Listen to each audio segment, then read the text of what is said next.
این کوبیاک چی میگفت بیناموس؟ واقعا چی میگفت؟ اعصاب ما رو خورد کرده بود. اون کارش همینه، اصلا این کار است. یعنی تا اون اتفاق براش نیفته انگار نمیتونه والیبال بازی کنه. از اون دسته بازیکناست که اون آدرنالین رو با دعوا کردن میگیره که بتونه بدنش اصلا سرحال میشه، جنگنده میشه، حالش خوب میشه.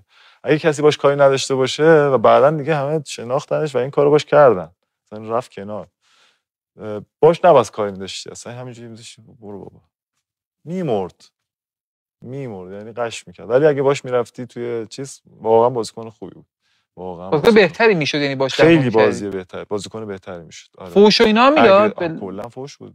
به لهستانی میداد، به انگلیسی، به لهستانی، به انگلیسی، فارسی هم اگه یاد میگرفت اونم احتمال میداد. شما هم بهش فوش البته میدادی؟ دو طرفه بود دیگه. آره. بدترین فوشی که بهش دادی چی بود؟ از اینی که من گفتم بدتر بهش دادی؟ قطعا بدتره. آره.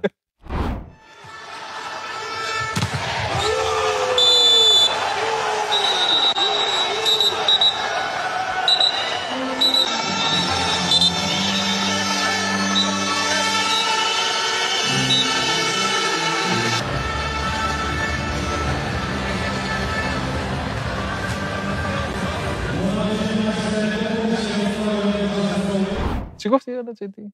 اسلو موشن تو دهنم دوربین کلوزآپ.